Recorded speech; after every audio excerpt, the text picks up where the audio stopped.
नमस्कार, मैं हंसराज आप सभी का एमडीएम हायर एजुकेशन कॉलेज रायशीनगर के YouTube channel MDM online studies में आपका स्वागत करता हूं। मैं आपको हिंदी विषय का अध्ययन करवाऊंगा।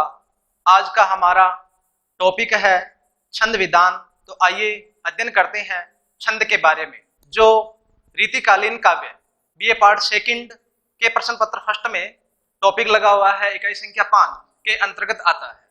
चलिए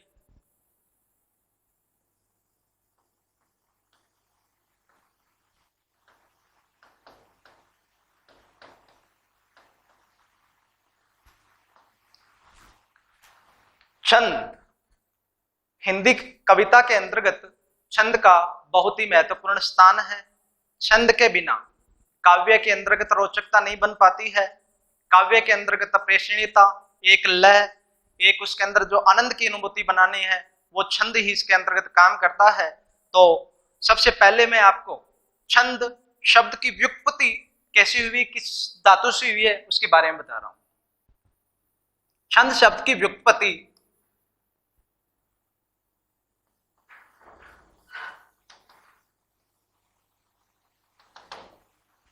छद धातु से हुई है।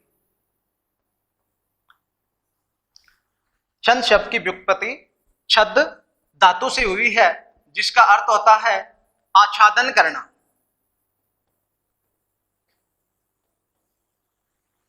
आच्छादन करना या बांधना, अर्थात जो कविता के अंतर्गत भावों को बांधने का काम करता है वो छंद ही होता है।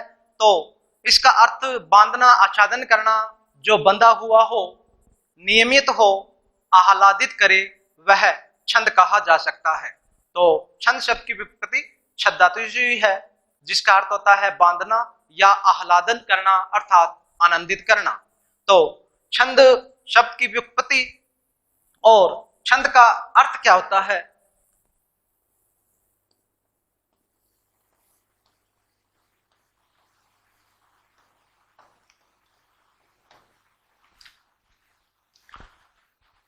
छंद शब्द कोश के अनुसार, छंद शब्द के नियमानुसार अनेक अर्थ ग्रहण किए जाते हैं, और जिसमें से इसका पहला भावार्थ जो लिया जाता है, प्रसन्न करना, फुसलाना, बांधना, कामना या आकांक्षा करना। या पांचवा है अक्षर संख्या का परिमाण करना। काव्य लिखने के जो नियम है वो छंद के अंत आते हैं, अर्थात काव्य लिखने अर्थात कविता को लिखने का जो कार्य है, जो किया जाता है, उसके लिए सबसे पहले जो जानकारी होनी चाहिए वो छंद के बारे में जानकारी होनी चाहिए। काव्य लिखने के जो नियम हैं वो कौन कौन से हैं, क्योंकि काव्य वही अच्छा माना जाता है जिसके अंतर्गत रस हो, आनंद हो। अर्थात कविता के अंतर्गत अगर आनंद नहीं होगा, उसके अंदर लय नहीं होगी, उसके अंदर पढ़ने वाले पाठक को आनंद की अनुभूति नहीं होगी, तो वो सफल कविता के अंतर्गत नहीं गिनी जाती है। इसलिए छंद का ज्ञान होना बहुत ही आवश्यक है। तो इसका अर्थ काव्य लिखने के जो नियम है उसी को ही क्या कहते हैं? छंद कहते हैं।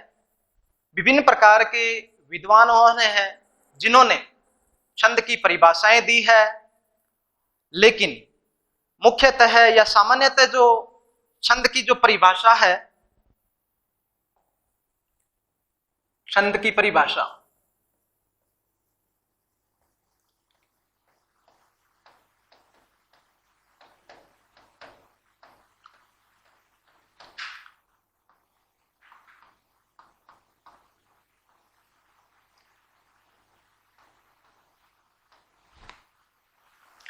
सामान्यतः ऐसी रचना जिसमें यति, गति, पाद अर्थात पेड़, दल, मात्रा इत्यादि के नियमों का पालन किया जाता है, उसे छंद कहते हैं। यह एक सामान्य सी परिभाषा हुई, अर्थात जिसमें गति, यति, नियम, चरण है, मात्रा है इत्यादि के नियमों का जहां पालन किया जाता है उसे ही छंद कहते हैं। दूसरी परिभाषा है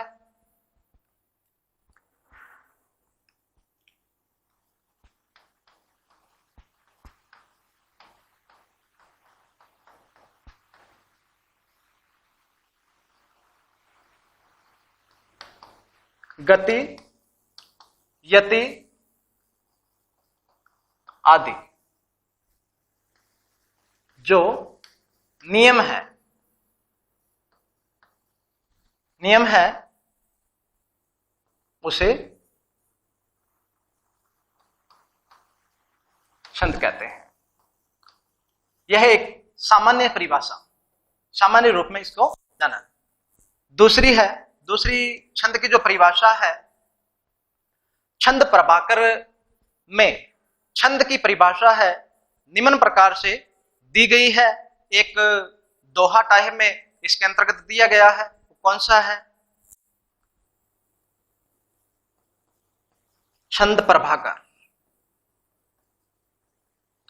छंद प्रभाकर में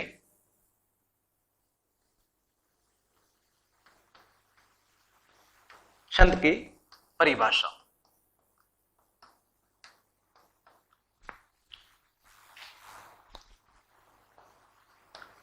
मत वर्ण गति यति मत वर्ण गति यति नियम अंत ही समता बंद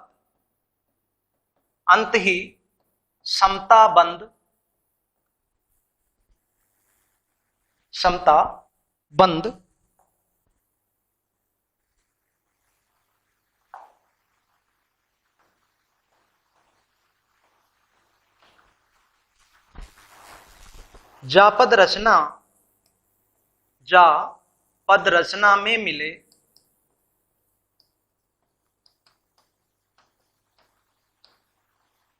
भानु बनहि सुई छंद। मत वर्ण गति यति नियम अंत ही समता बंद जापद रचना में मिले भानु बनहि सुई छंद। अर्थात छंद की परिभाषा छंद प्रभाकर के अनुसार दी गई है, जिसका भावार्थ है वर्णों या मात्राओं की संख्या व कर्म तथा गति यति और चरणार्थ के नियमों के अनुसार होने वाली रचना को छंद कहते हैं। अर्थात जिसमें जो छंद के नियम हैं वो इस दोहे के अंतर्गत दिए गए हैं जो मैंने लिखा है। अर्थात जो छंद के अंग है, जो नियम है, वो इसके अंतर्गत आते हैं। जैसे मत वर्ण गति यति नियम अंत ही, अर्थात जिसके अंतर्गत समता एक समानता जिसके बंधी हुई होती है, जिस पद के अंतर्गत जिस रचना के अंतर्गत आपको मिलती है वो उसी को ही क्या कहते हैं? छंद कहते हैं। दूसरी परिभाषा हुई छंद प्रभाकर के अनुसार, अर्थात मत वर्ण गति यति नियम अंत ही समता बंद जा पद रचना में मिले भानु बनहि सुई छंद। अर्थात छंद में वर्ण मात्रा गण यति आदि को इस प्रकार बांधकर रखा जाता है कि उसे पढ़कर या सुनकर मन आह्लादित हो उठता है, अर्थात आनंदित हो उठता है। जिस कविता के अंतर्गत छंद के नियम लिखे गए हैं, नियमों के अनुसार जिस कविता को लिखा गया है, स्वाभाविक है कि वो आनंद की अनुभूति करेगी। जो पाठक उस कविता को पढ़ेगा या सुनेगा, स्वाभाविक है कि उसके अंतर्गत आनंद की अनुभूति अवश्य ही होगी। इस प्रकार गद्य का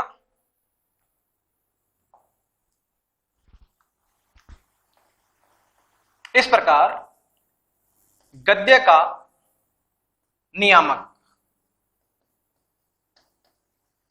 इस प्रकार गद्य का नियामक व्याकरण है। इस प्रकार गद्य का नियामक व्याकरण है तो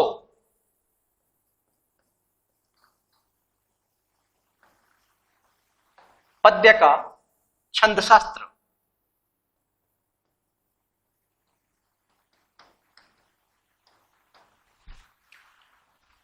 पद्य का छंद शास्त्र, छंद शास्त्र को पिंगल शास्त्र भी कहते हैं, क्योंकि इसके प्रथम जो प्रवर्तक हैं पिंगल शास्त्र कहते हैं। छंद शास्त्र को क्या कहते हैं?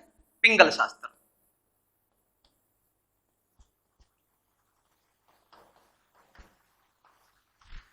पिंगल शास्त्र क्यों कहते हैं? इसके प्रथम जो प्रवर्तक हैं,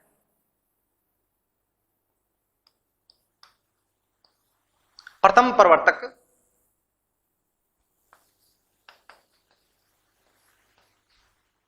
श्री पिंगलाचार्य थे।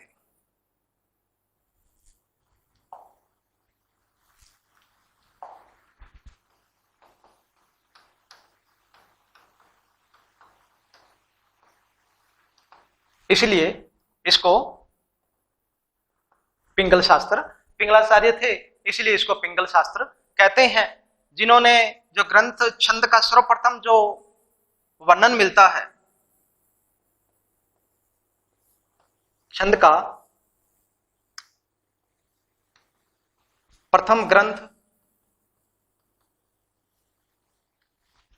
छंद का जो प्रथम जो रचना जो की गई थी, जो है छंद है सूत्र।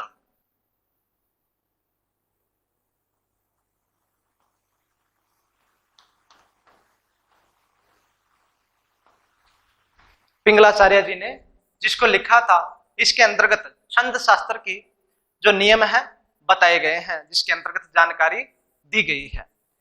इसी प्रकार से ये तो परिभाषा हो गई, इसके बारे में जो प्रस्तावना या कहते हैं भूमिका हो जाती है। मुख्यतः कुछ तथ्य जो रह जाते हैं। सर्वप्रथम छंद शास्त्र का सर्वप्रथम जो उल्लेख है वो मिलता है, वो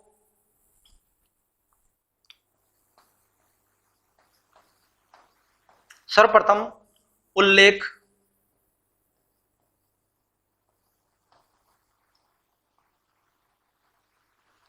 ऋग्वेद में मिलता है।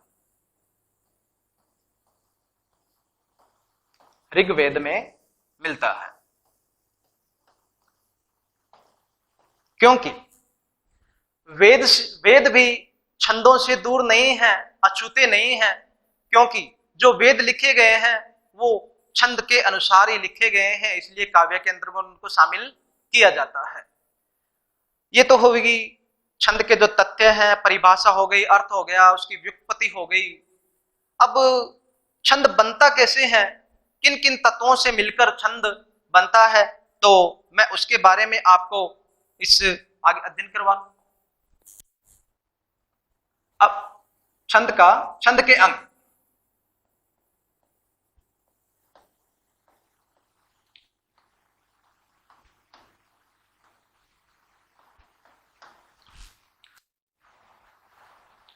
छंद की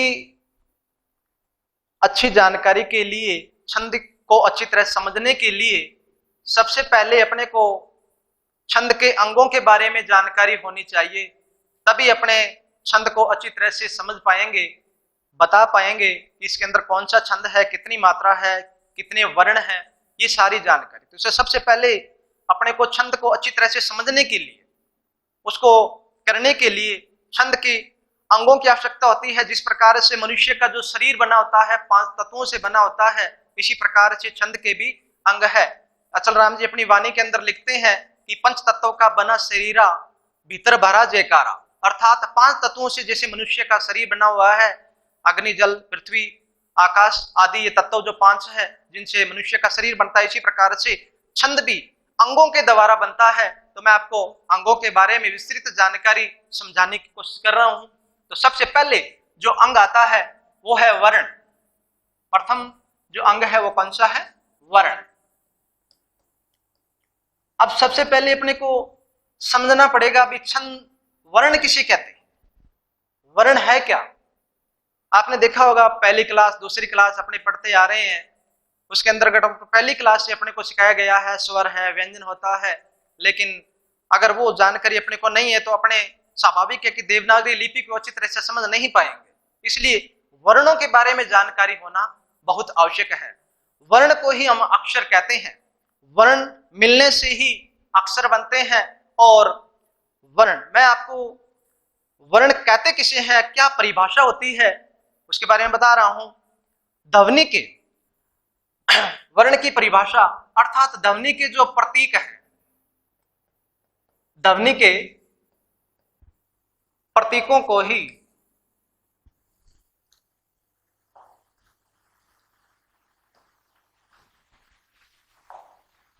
ध्वनि के प्रतीकों को ही वर्ण कहते हैं।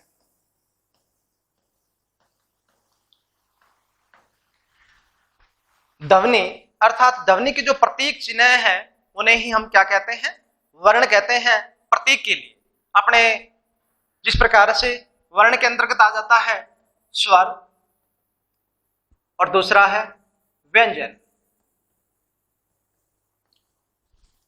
आपने देखा होगा कि काव्य लिखने के लिए या देवनागरी लिपि को समझने के लिए सबसे पहले अपने पहली क्लास के अंदर बच्चे को सिखाते हैं तो स्वर के बारे में, अर्थात ये ए है, ये आ है, ये आ, अर्थात सबसे पहले उसको ये सिखाते हैं ताकि उसको जो मुख्य मूल है उसके बारे में जानकारी हो जाए। तो स्वाभाविक है। तो स्वर किसे कहते हैं? स्वर अर्थात ऐसी ध्वनियां जिनके खंड नहीं किए जा सकते हैं, जिनके टुकड़े नहीं किए जा सकते हैं, उसी को ही हम स्वर कहते हैं। अर्थात जिनके खंड नहीं किए जा सकते, जिसके खंड नहीं किए जा सकते हैं, उसे स्वर कहते हैं। हिंदी में मुख्यतः जो स्वर हैं वो 4 ही माने जाते हैं। इन चारों स्वरों के द्वारा ही अन्य जो स्वर है बनते हैं। तो मैं आपको मूल स्वर के बारे में बता रहा हूं। मूल स्वर 4 ही माने गए हैं। कौन कौन से हैं? ए, ई, उ, री। ये हिंदी के अंतर्गत 4 ही मूल स्वर हैं माने जाते हैं। इनके अलावा दूसरे जो स्वर हैं इनके मिलने से ही बनते हैं। जैसे आ, ए, धन आ, जैसे ए के साथ आ मिल गया, ए के साथ ए मिल गया तो आ बन गया। ई के साथ ई मिल गई, ई के साथ ई तो बड़ी। इस प्रकार से आगे के जो स्वर हैं बनते जाते हैं। तो हिंदी में कुल जो स्वर है वो 13 माने गए हैं। अगर स्वरों की संख्या पूछी जाए तो 11 माने गए हैं। विभिन्न प्रकार की प्रतियोगी परीक्षा के अंतर्गत ये ऐसे प्रश्न आते रहते हैं। तो अगर मूल स्वर पहुंचे तो कितने? 4 स्वर होते हैं, ए, आ, ई और री। उसके बाद में व्यंजन। आपको व्यंजन अर्थात ऐसी ध्वनियां जिसके साथ जो स्वरों से रहित है वो व्यंजन है। जिस प्रकार से क अर्थात ए की ध्वनि उसके साथ में नहीं आनी चाहिए, क अर्थात वही जो स्वर से रहित है वो व्यंजन है। तो अपना पहला जो अंग हुआ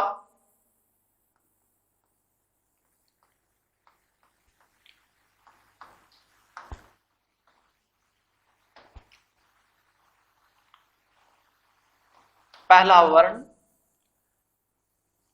दूसरा है मात्रा।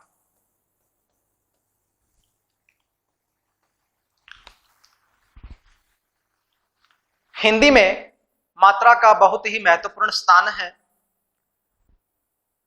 मात्रा अर्थात ध्वनि के किसे कहते हैं? मात्रा की परिभाषा क्या होती है? क्या मात्रा अपने कहते हैं ये छोटी मात्रा है या बड़ी मात्रा है? लेकिन मात्रा की जो परिभाषा है वो है ध्वनि के शुद्ध उच्चारण में जो समय लगता है उसी को ही मात्रा कहते हैं। जिसमें समय ज्यादा लगता है उसमें बड़ी मात्रा लगाई जाती है, जिसमें समय कम लगता है उसमें मात्रा छोटी लगाई जाती है। तो मात्रा मात्रा की परिभाषा है ध्वनि के शुद्ध उच्चारण में। ध्वनि के शुद्ध उच्चारण में ध्वनि के शुद्ध उच्चारण में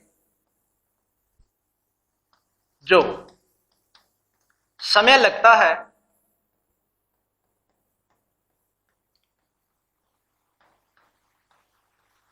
उसे ही मात्रा कहते हैं।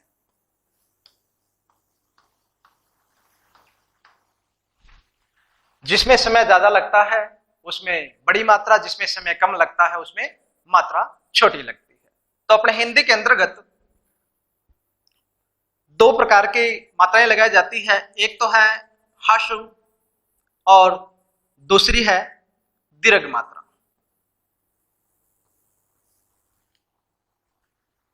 हाशु और दीर्घ। हाशु का अर्थ होता है लघु मात्रा, जिसका अपने छंद के अंतर्गत जो प्रतीक दिया गया है वो खड़ी पाई के अंतर्गत हाशु का अर्थ होता है लघु मात्रा। लघु मात्रा, प्रतीक खड़ी पाई।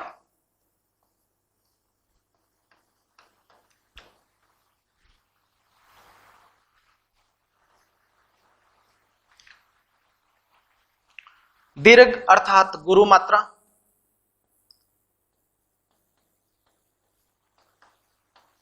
प्रतीक वक्र रेखा।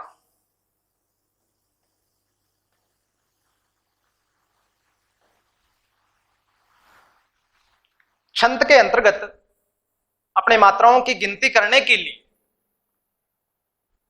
हशु और दीर्घ अर्थात हशु को छंद के अंतर्गत लघु मात्रा बोला जाता है और दीर्घ को गुरु मात्रा के अंतर्गत बोला जाता है।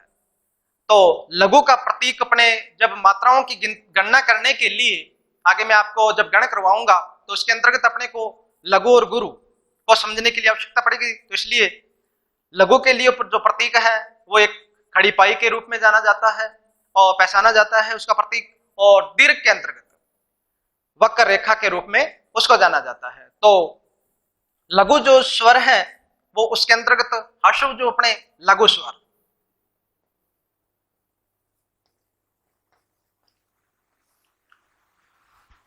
लघु स्वर या लघु मात्रा